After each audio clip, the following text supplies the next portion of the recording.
2025 সনের পার্শ্ব একাদশী বা পরিবর্তিনী একাদশী কবে পড়েছে চলুন আজকের এই ভিডিওতে আলোচনা করা যাক।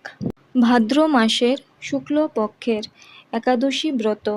এই দিন ভগবান শ্রীকৃষ্ণ পার্শ্ব পরিবর্তন করেন বলে এই ব্রতের নাম পার্শ্ব বা পরিবর্তিনী একাদশী।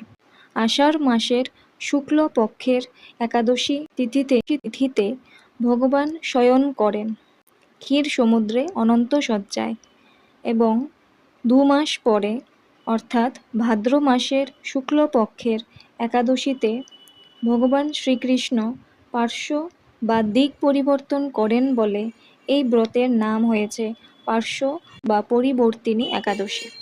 এই একাদশী ব্রত অত্যন্ত মাহাত্ম্যপূর্ণ।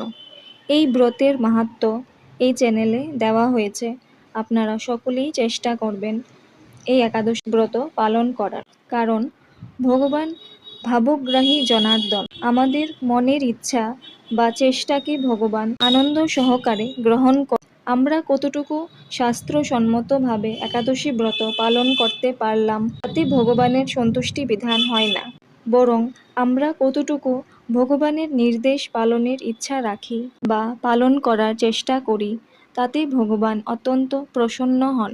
এই ব্রত বেশিরভাগ স্থানেই পালন করতে হবে 3রা সেপ্টেম্বর বুধবার, কিন্তু কিছু কিছু স্থানে এই ব্রত পালন করা হবে 4ঠা সেপ্টেম্বর।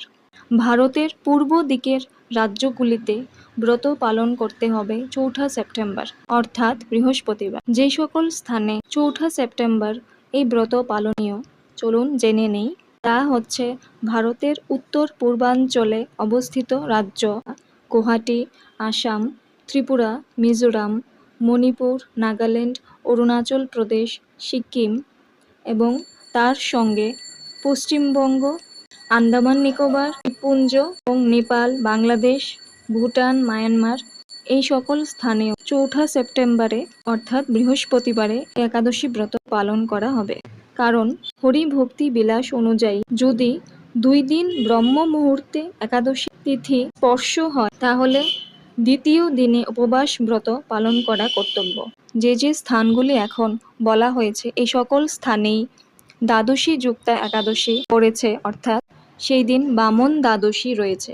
ভগবান শ্রী বামন দেবের আবির্ভাব তিথি অর্থাৎ বামন দ্বাদশী ব্রত এবং পার্শ্ব বা পরিবর্তিনী একাদশী ব্রত এই দুইই একসঙ্গে পড়েছে।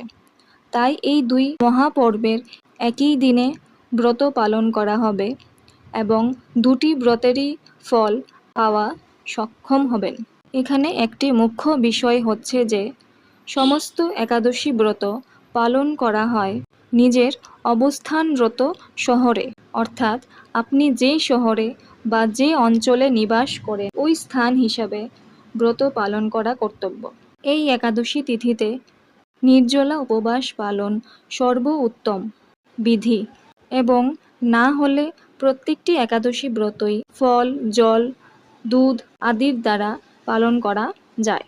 সঠিকভাবে একাদশী পালন করা কর্তব্য ভগবানের প্রসন্নতা বিধানের জন্য। একাদশীর দিন ব্রহ্ম মুহূর্তে বা সূর্য উদয়ের আগে প্রাতঃস্নান করা, মঙ্গল আরতি, জপ, ভগবানের পঞ্চামৃত দিয়ে অভিষেক, তুলসী ফুল নিবেদন, ভোগ নিবেদন করা যাবে।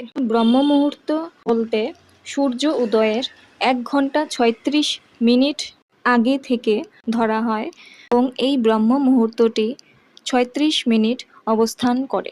এই একাদশী তিথিতে ব্রহ্ম মুহূর্তে স্নান, জপ, মঙ্গল আরতি, ভোগ নিবেদন, শাস্ত্র অধ্যয়ন যেমন শ্রীমদ্ ভাগবত গীতা, লীলা পুরুষোত্তম শ্রীকৃষ্ণ, শ্রীমদ্ ভাগবতম পাঠ করা অত্যন্ত মঙ্গলদায়ক এবং প্রত্যেকটি একাদশী তিথিতে নির্দিষ্ট একাদশী ব্রত মাহাত্ম্য পাঠ করা বা শ্রবণ করা কর্তব্য। ব্রতের পরদিন নির্দিষ্ট স্থানের সূর্য উদয়ের সময় দেখে নিয়ে সূর্য উদয়ের পর পালন করা আবশ্যক।